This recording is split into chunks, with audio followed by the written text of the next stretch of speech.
Iran di apa na bodu tak bisa menang go dan bisa unzong de mai lut ni ta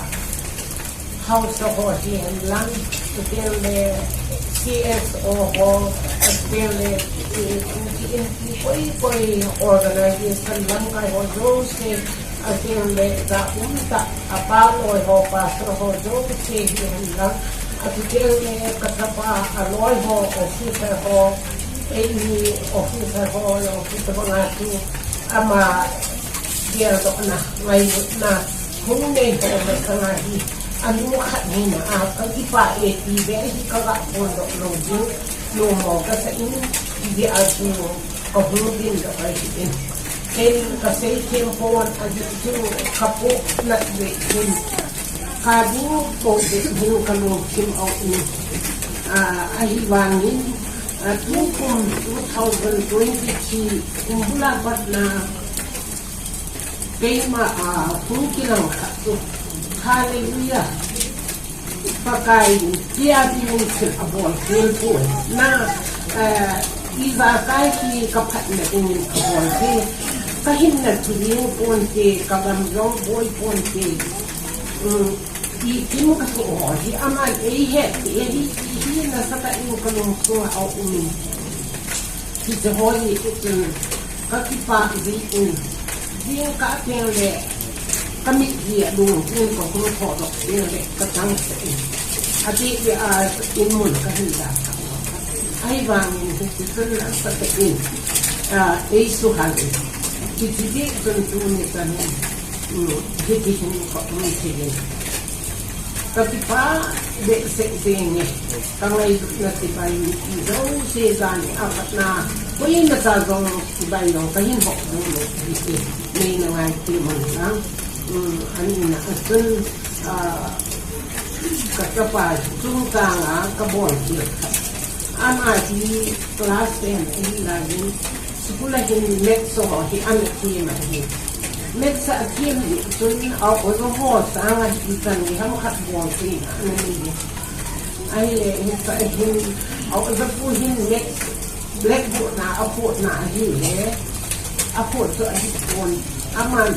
ki apo so karik san ati in hi au ozo pu ko lu sa ai aloi ho san aman ya pa kin kan he ki so ana he yang au ibu koma tu kada ti angai dam kada thun sa hi ju kana bol lo ti in ama hi ikam mi hem khat ni na brightness ka tamene ta hi anathi dok na anathi wa na khat na kam in kunuin agia do ti ta ti he jeni au ibu tula ko hi yo kana dia do ti ti ta ko hi ju kata pa nga ni au do ho to nga Akil bol kiana ngai dam kaga pun sa lo na nu khat ka hin na ka tin de na nu ka ga pon do nu te ho tin ka se on tu isa te ho ti le khau nu tin ti ho le akil sa na khat hin ni ti a chu nu te ho hin hi to ho to hi hoi ta an bi tin ngai an ti he tin pon tu hin isa te a hu ti hin no hin lu khát hin na ibon lu don ibon lu ko hi ata de ma hin ya do hin le tu lu khang ka lu te ho in ita te o hi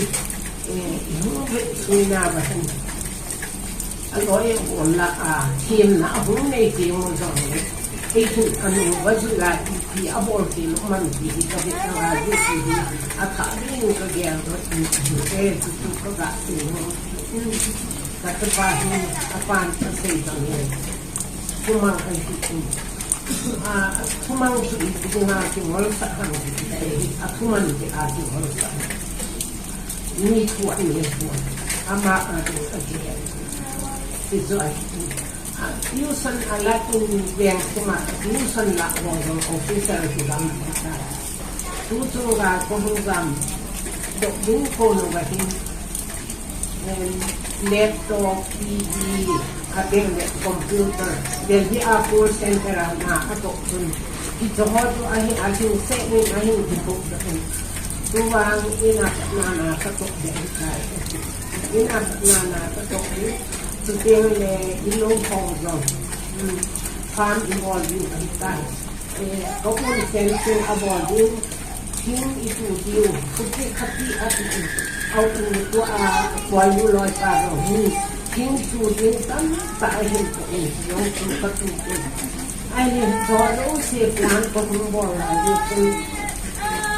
ni he hon ka lo mo no ko ani ti ko ti ta ni ei tin ho ka ni no ahin hal ha ta ni ka chang hal ha ta ni People ka inyo sa hal kalubo si koy kitne atiyan le a computer nasa anay suna at ito along to 8 dok pikit le atiyan le TV abu dok pikit le laptop abu dok pikit le ito along say to ni kapit at inay to but sila imatang talong ikin to ay ikipabol hita Aki to anak bila isang long si kita ka. Isang giham katu depression ini iskai ito. Aki yung peta to depression ani nakapo na si giham patin ko ahino wa ahine tak sa counselor photo sinu ko sa along mai kunin ko kung gero ahine so do siya ko ganda to lagan at kita. Kung sa ati bola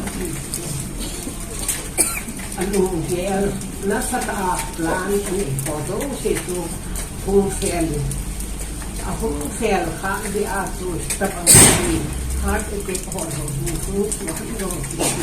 ke katao sa akin tuan ya ko ihidon ito galsan inana ke sitam sa indong silon ke ang hatam sa indong at silon Pati min apa dengar ibu ni kita logeng lepas kita kita logeng. Itu ni kita nak kata ini kalau sini anathi. Ya tu amado. Kalau fok mu konting le say hello in mobile okay. Kita kita kalau mampu. Ya tu cuma apa tu Jom ketisipun apa sema kami amahin kapute di angayin aputen bang amadi angayin kakade atang hoji apute inahin atihalon ama to ku asungan ni apute na silon apute itu ni amado kami ini atiang le 2016 na ama amin sapa aku zong kitlai kanau ten in mona di ayu ku anade itun amani tu asabang asapan na oi dai ya tu aku amin sapa nu adi ke di zong tapi pa ni tapi ding ateng le kaso pi ho abi te in numero adi kapin in numero adi Busan ho ini ai ngai lu ni ai kho sa min ai lu pe lu ni lu to de ma do ni na sa ta na sa ta ini di ai ki ai to lu kapin ki mai ho to si to la no sa ti pa ni busan ho lu si to la no sa ti pa ni to ni KBC Central members ng kakila na ito ay bang pasorban na kasapagoy na yung minister iting ay board na yung department kagaasin yung silkit niya kagaasin yung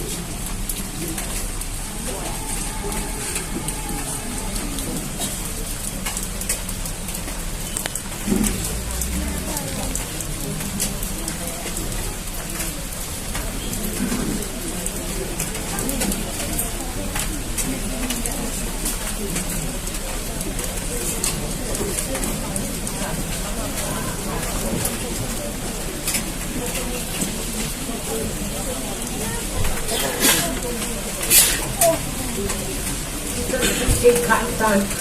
cô lệ bài là những dấu xe này gần thế thì con ăn cái ngày đầm có một cái phụ nữ áo thun dòng sen khát cái này ăn cả cùng đó số phụ nữ nào ấy ngày du cô lệ đại là pasti mga apalo ay kaya lang hausa ko i-office ay ngày du mo doon ito na agilagin pa